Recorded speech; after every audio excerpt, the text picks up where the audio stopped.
Hola, quien quiere hacer algo encuentra un medio, quien no quiere hacer nada encuentra una excusa. Esta es una invitación para que podamos trabajar un poco lo que se refiere al manejo de la disfagia orofaríngea. Vamos a hablar de esto en nuestra conferencia, pero antes que nada permítanme presentar. Yo soy la fonoaudióloga Nidia Patricia Cedeño, egresada de la Universidad Católica de Manizales en 1989, especialista en motricidad orofacial 2005, especialista en disfagia orofaríngea 2011, presidente de la Sociedad Internacional de Uso de Equipos en Fonoaudiología, miembro de la Sociedad Internacional de Fonoaudiología Clínica Especializada. También hago parte del programa de investigación con Familia Risaralda y hago parte de Colciencias, que es nuestro ente en Colombia de investigación. También he diseñado una técnica de rehabilitación basada en las fijaciones laringeas y soy pionera en el manejo de uso de equipos en motricidad orofacial. Hoy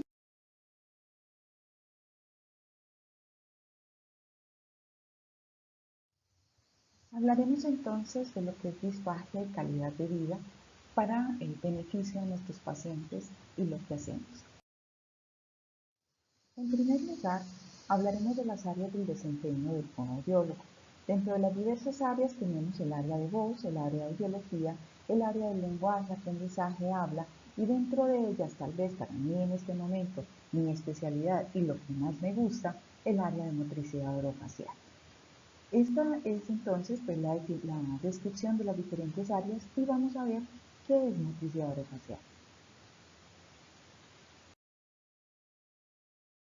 La motricidad orofacial se define como la rama de la comunicación humana que estudia los aspectos anátomos funcionales de la región cráneo-oro-cérvico-facial que corresponde a toda esta región. Lo que nosotros hacemos dentro de ella es promoción, prevención, valoración, diagnóstico, intervención, rehabilitación, perfeccionamiento e investigación.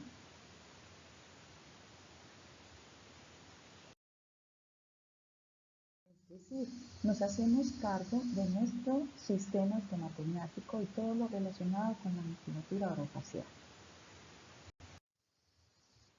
En pocas palabras, ¿qué hacemos? Vemos las funciones y las alteraciones de la misma. ¿Qué funciones? Deglución, habla, voz y dentro de habla vemos fonética, fonología y la fluencia.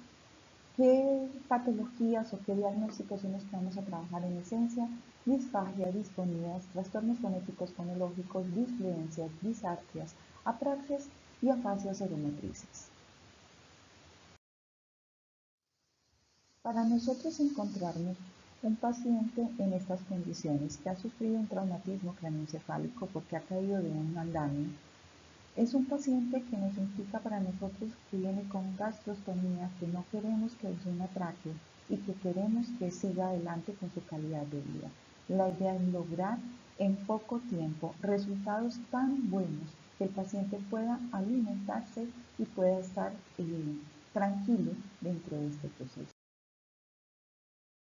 Ahora bien, la motricidad orofacial fue definida por la Sociedad Brasilera de Fonoaudiología en el 2004 como la que se encarga de todos los aspectos estructurales y funcionales de las regiones orofacial y cervical, en funciones como la succión, la deglución, la masticación, la articulación del habla, la respiración y la mímica facial.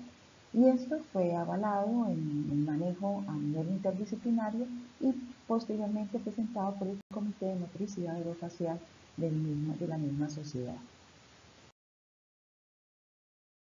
Dentro de las áreas de dominio y motricidad orofacial encontramos el comportamiento no funcional aprendido, o sea, el hábito, las anomalías craniofaciales, las alteraciones dentoclusales, las enfermedades respiratorias en términos generales, que tienen que ver con todo el tracto aéreo superior, las secuelas de traumatismo, quemaduras, perforaciones, tratamiento en cáncer de boca, enfermedades infecciosas, recordando siempre que todo esto es en nuestro sistema estomatognático, enfermedades del sistema nervioso central y periférico, donde vamos a encontrar algunas neurodegenerativas y desmielinizantes, y madurez en el proceso del desarrollo del neonato, proceso natural de envejecimiento, pérdida de dientes y adaptación protésica, la cirugía bariátrica y todo el manejo de los trastornos alimenticios. En 2016, la revista CEPAC saca diferentes áreas donde encontramos que disfagia es una subárea de la disfunción del sistema estomatognático. El segundo ítem que tenemos aquí, encontramos a disfagia como una subárea y encontramos de nuevo la descripción de todas las diferentes áreas que manejamos dentro de nutrición.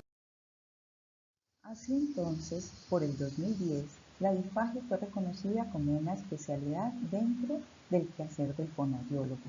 Entonces nosotros pasamos a ser ya parte de las especialidades.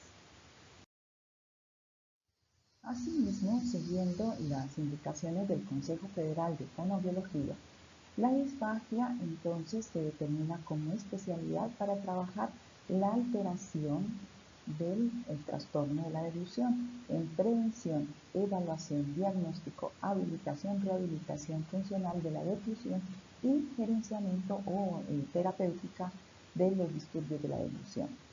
Así entonces nosotros podemos orientar un equipo de salud para identificar las personas que tengan riesgo de presentar disfagia, orofaringia, que sigo aclarando, evaluar, clasificar y hacer diagnóstico funcional, analizar el proceso de la deglución, realizar el tratamiento de habilitación, rehabilitación, compensación y adaptación y manejo como tal de los trastornos de la deglución, prescribir la consistencia alimenticia que requiere el paciente y que sea la más indicada, colaborar con el equipo interdisciplinario, adaptar válvulas fonatorias, conducir procesos de investigación, de manejo de equipo, evaluar los parámetros de la respiración que se encuentran afectados y que generan incoordinación entre la ingesta, respiración y deglución, y asimismo realizar estos procesos dentro de lo que nos corresponde en deglución.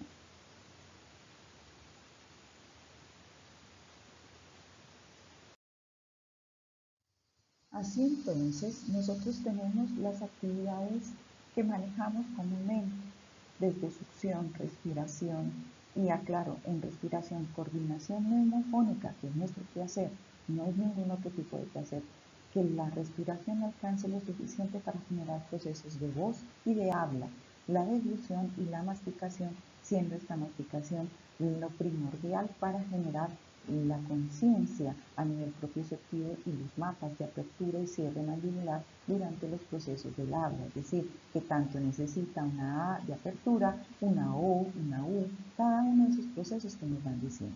Ahora, para llegar a qué actividades lingüísticas, que son la voz, el habla, la lengua, el lenguaje, que es lo que nosotros finalmente seguimos trabajando.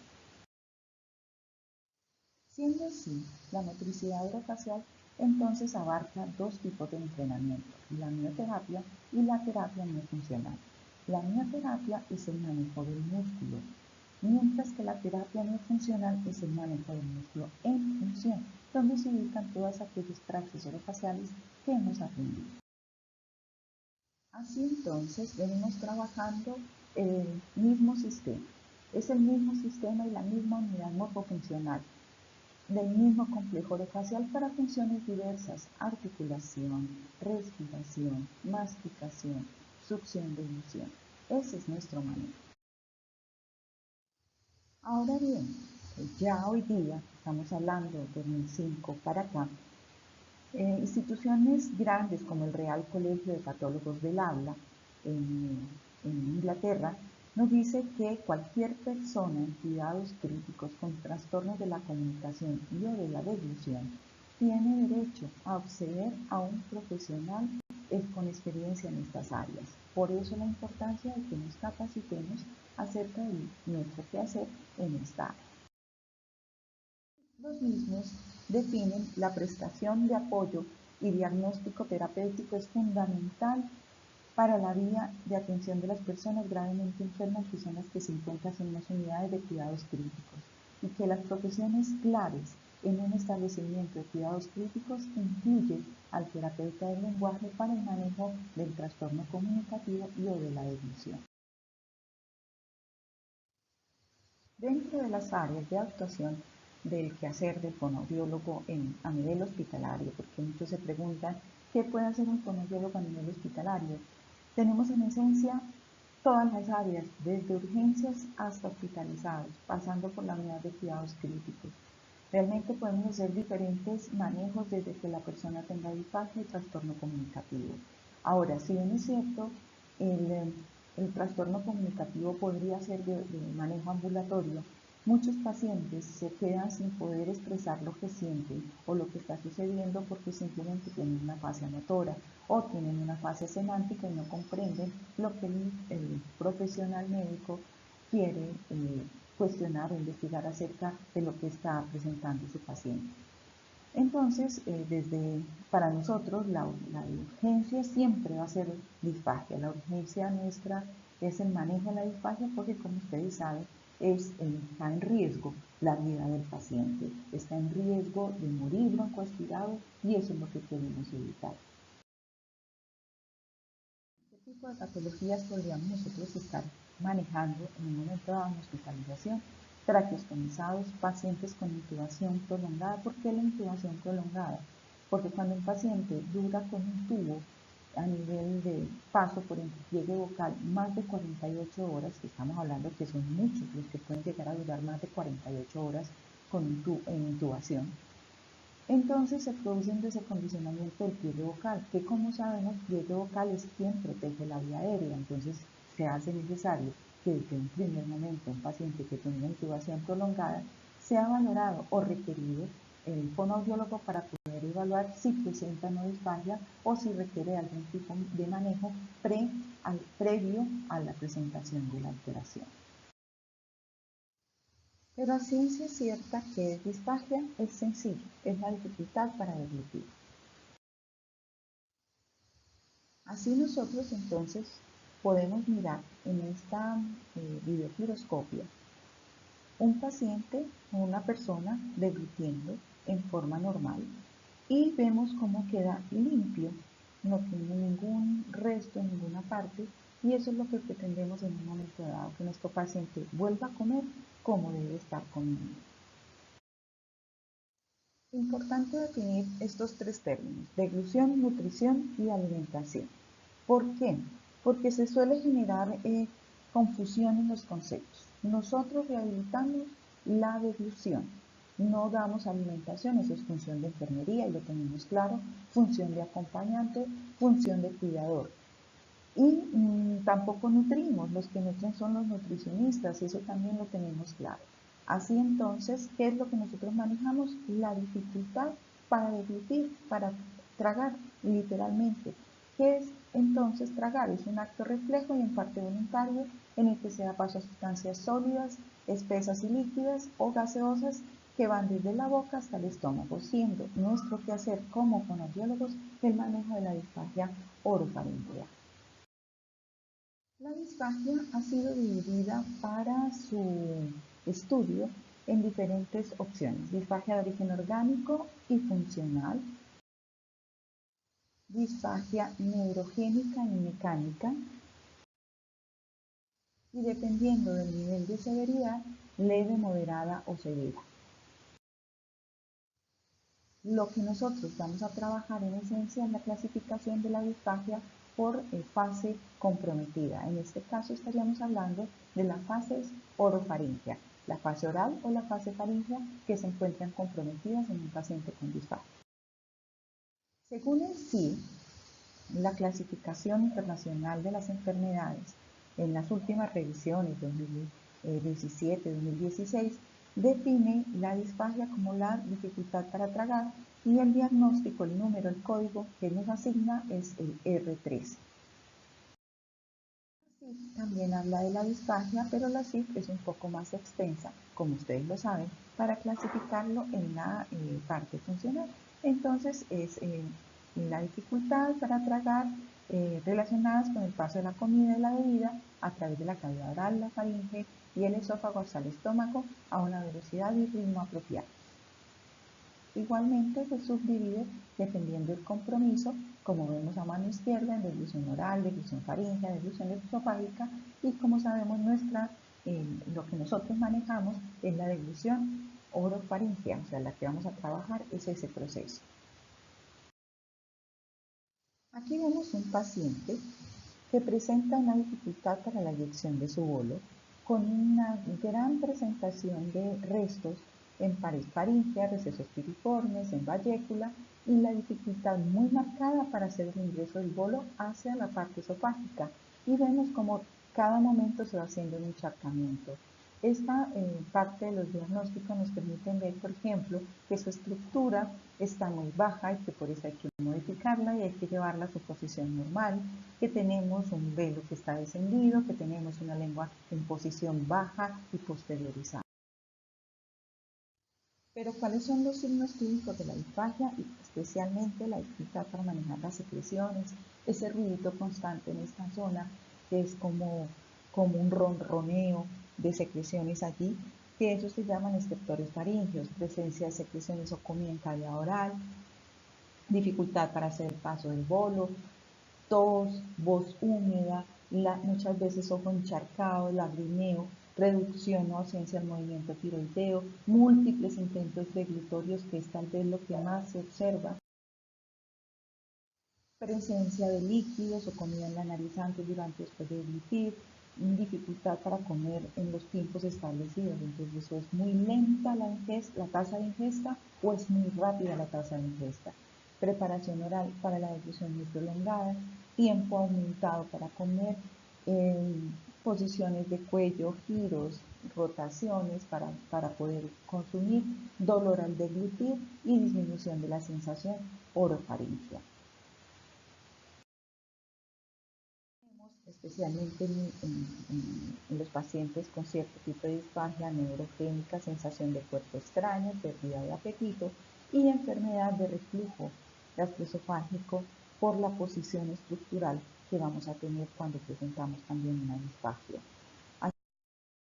Al momento en que nosotros vemos, en este caso vemos un paciente que está haciendo una deglución, que tiene una esclerosis lateral amiotrófica y que se broncoaspira masivamente, vemos cómo pasa su bolo por la parte anterior, vemos cómo escurre, o sea, eso no es una microaspiración, es una aspiración masiva y tenemos que procurar que una rehabilitación. Ahora, ¿qué tanto podemos llegar a hacer en una esclerosis lateral amiotrófica?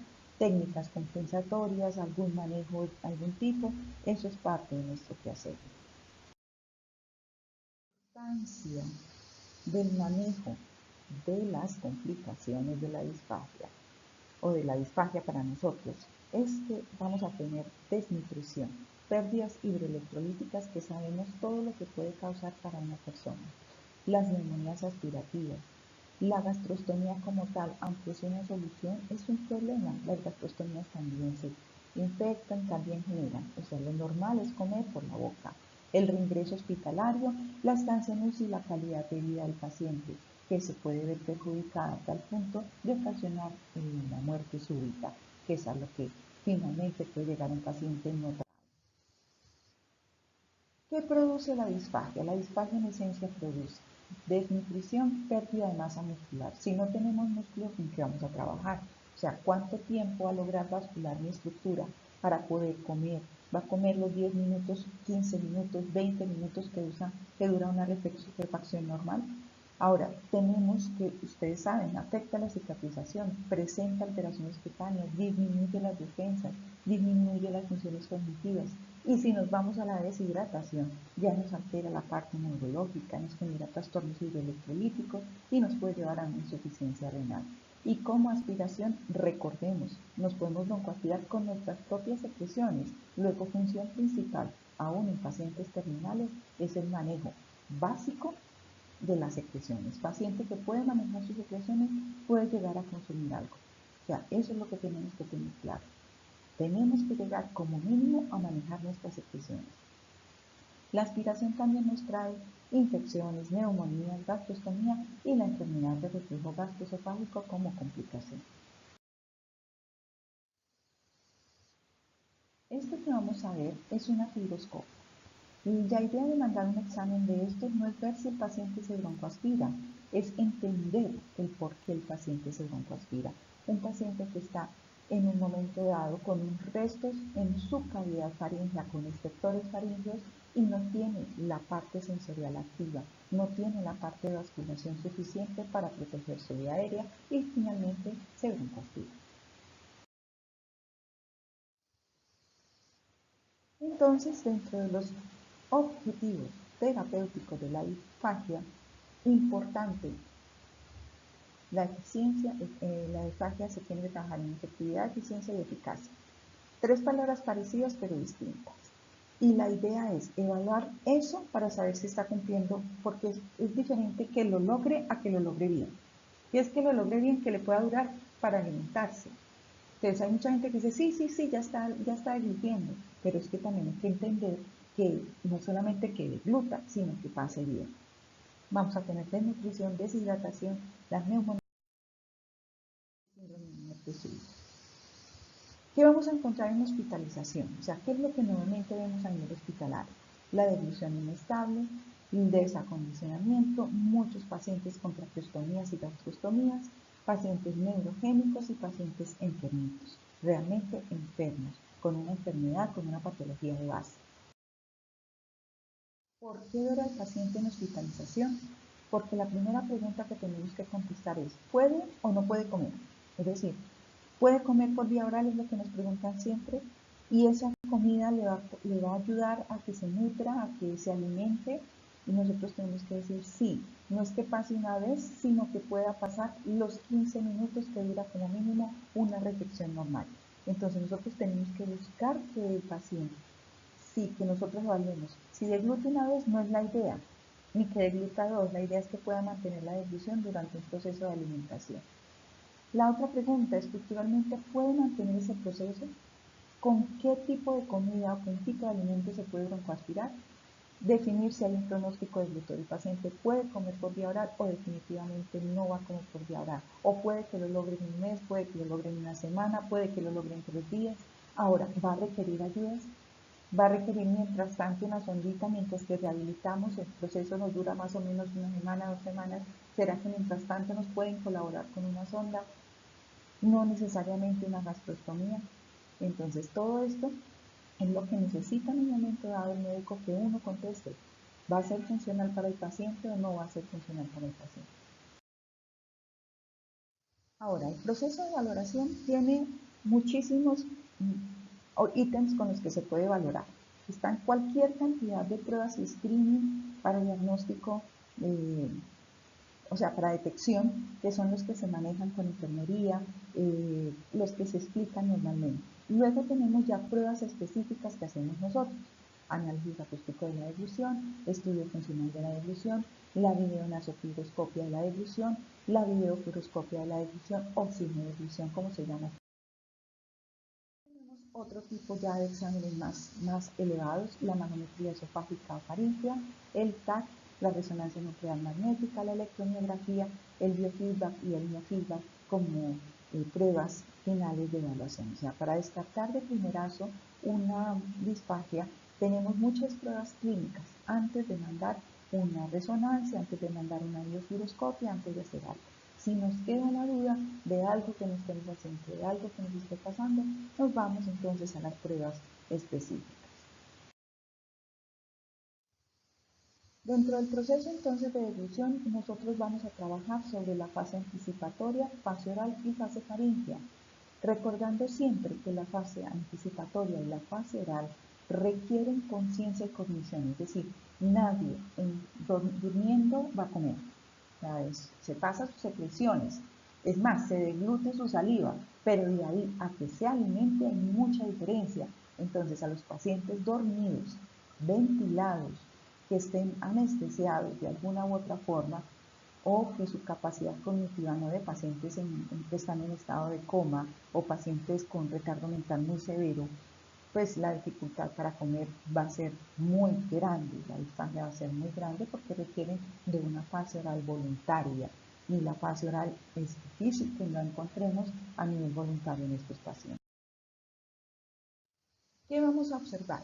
Postura, nivel de vigilia, si maneja sus secreciones o no, si presenta congestión, si hay tubo traqueal, si hay capacidad para seguir instrucciones, si no tiene tubo traqueal, tiene traqueostomía, qué tipo de traqueostomía, cuánto tiempo, y que haya correspondencia con las informaciones de enfermería. Es decir, que lo que el paciente se observa, se esté observando también de acuerdo a lo que enfermería nos dice.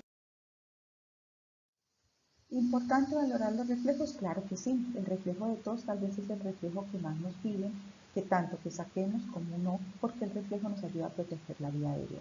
Pero el reflejo no quiere decir que sea lo más importante para nosotros. Nosotros podemos enseñar a un paciente a que limpie su vía aérea si haga algo parecido a una tos, si es llegado el caso que necesitemos que lo haga. Ahora, ¿cuándo lo necesitamos? Cuando no está basculando estructuralmente bien su vía. Muy, muy importante. La vía aérea no se protege por reflejos, y en eso tengo que ser muy clara. La vía aérea se protege por un mecanismo, y es el mecanismo el que se encuentra alterado. Por eso nosotros tenemos que revisar primero ese mecanismo de protección de la vía aérea para poderlo realizar. Ahora, este mecanismo de protección de la vía aérea se realiza de la siguiente forma.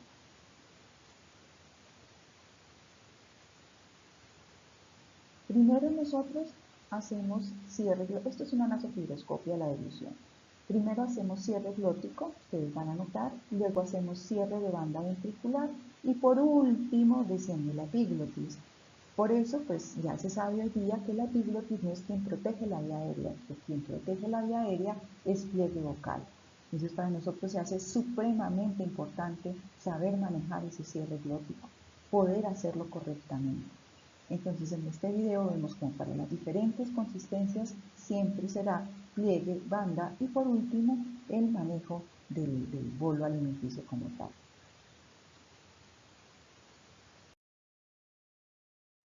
Ahora, esta prueba es la más usada en la parte médica. Es una prueba bastante delicada porque las personas pueden presentar una información o falsos positivos, como se llaman, o falsos negativos. ¿Qué es el fluid test? El fluid test es una técnica donde se le coloca al paciente 30 centímetros cúbicos de azul de metileno en cavidad oral, siendo que el azul de metileno también ya se descartó porque tiene altas cantidades de plomo, entonces se realiza con otro tipo de colorante. Entonces se hace una prueba donde se inyectan 30 centímetros por cavidad oral. El problema de usar la inyección, o sea, de usar una jeringa, para explicarme mejor, usar una jeringa que vaya hacia la parte oral sin que el paciente pueda medir la cantidad de bolo, lo que está deglutiendo, puede generar un riesgo de broncoaspiración altísimo. Y si a eso le sumamos que la estructura se encuentra baja, porque normalmente se usa en el paciente traqueostomizado, y el paciente traqueostomizado se fija la estructura en posición baja para que no se mueva la cánula. Entonces nosotros tenemos claro que es muy difícil vascular una laringe que presenta una cánula de traqueostomía, a no ser que usted logre una hipertrofia muscular, pero el promedio de pacientes presentan bastante dificultad.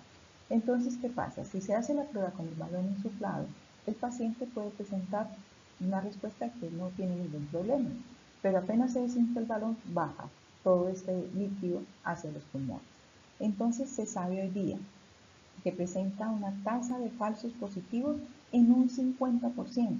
Estamos hablando de que la mitad de falsos negativos, perdón, de negativos para aspiración. La mitad de las personas está presentando disfagia y la pasamos como no presentando disfagia. Y eso para mí es bastante preocupante porque es una prueba muy usada que tiene un 50% de error. No sé cómo la siguen usando si tiene un 50% de error. Ahora, algo muy sencillo y que nos da un 99% de certeza que el paciente se desatura o no es la saturación de oxígeno. Colocar un pulsioxímetro y ver si el paciente se desatura un 3% durante un minuto, durante lo que dure la prueba, y se sigue desaturando un 3%, nos lleva a definir que el paciente definitivamente se está broncoaspirando. Detecta hasta las microaspiraciones. Es una prueba sencilla, fácil y que todos deberíamos saber aplicar para evitarnos tener que mandar tanta prueba de deglución, de darle comida, póngale comida a ver si come o no come y que si se broncoaspira o no se broncoaspira, porque la idea es proteger al paciente en todo momento. Otra de las pruebas muy usadas por nosotros se llama el análisis acústico de la deglución, donde nosotros vamos a evaluar y a ver tres líneas, tres curvas que nos van a marcar si existe o no broncoaspiración. Estas tres curvas y el soplo expiratorio son los que se evalúan para determinar si hay retroaspiración, cómo está la estabilización laríngea, los tiempos de apnea deglutoria. O sea, nos permite un montón de información que para nosotros es de verdad relevante. Esta se ha ido estudiando, podemos saber en milisegundos cuánto es lo mínimo que dura el único alimento estandarizado para el planeta, que es el agua. Entonces sabemos que en deglución de líquidos cuánto puede durar y nos pueden dar muchas respuestas acerca de lo que está pasando. La ventaja, y lo podemos hacer con otra prueba también, que es la ausculta cervical. Entonces tenemos análisis acústico y ausculta cervical, que se pueden hacer con diferentes consistencias, se pueden obtener fácilmente, no es invasivo, de repetición fácil y se puede hacer en leche, se puede hacer con las propias secreciones. Entonces no necesitamos dar alimento al paciente en un momento dado. Tipos de ruidos que podemos encontrar adicional a esto están el traqueteo, el burbujeo, el gorgoteo y los estriores. Cada uno nos indica que hay riesgo de broncoaspiración, sea de líquidos, líquidos finos, de lo que estemos dando a nuestro paciente. Por eso es importante conocer muy bien las pruebas y saber para qué sirven y qué es lo que vamos a mandar. Son pruebas sencillas que no corre tanto riesgo el paciente como una broncoaspiración con varios. La FES, la nasofibroscopia de la deglución, la que vimos ahorita, nos muestra claramente la estructura, lo que está pasando con ella, nos permite establecer parámetros de funcionalidad, de protección de la vía aérea y nos permite ver si hay restos y qué pasa con esos restos en un momento dado. La videofluoroscopia es la encargada de mostrarnos a través de la deglución de varios si el paciente está presentando o no aspiraciones, qué tipo de aspiraciones presenta de acuerdo a la posición estructural. Nuestros objetivos terapéuticos, ¿cuáles serían? Que la deglución sea efectiva, es decir, que lo logre sin broncoaspirarse, es el primer objetivo. Que sea eficiente, que no tenga un gasto energético muy grande y que pueda realizarlo por X cantidad de tiempo. Que sea eficaz, es decir, que lo nutra, y en muchos pacientes que les sea funcional.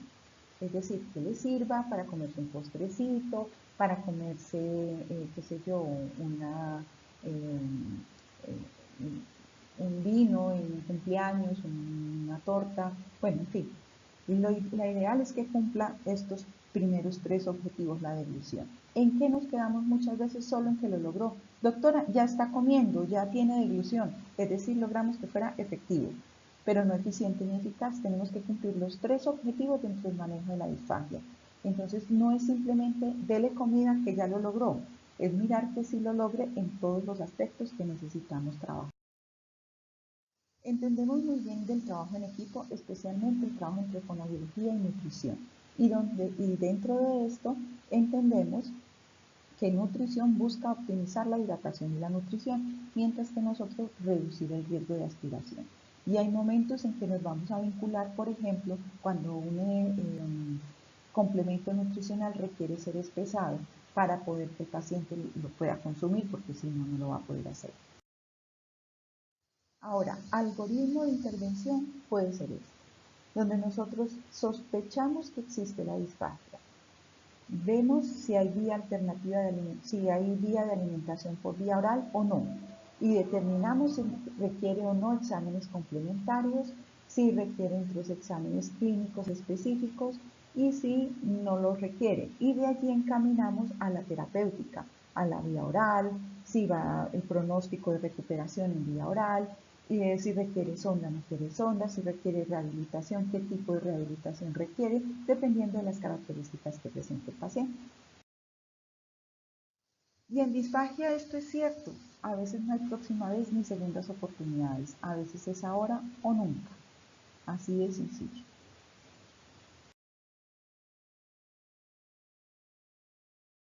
Muchas gracias por su atención. Espero haberles podido compartir un poquito de esto, de lo que es disfagia y del manejo que nosotros hacemos desde motricidad orofacial. muy, muy agradecida por la atención prestada.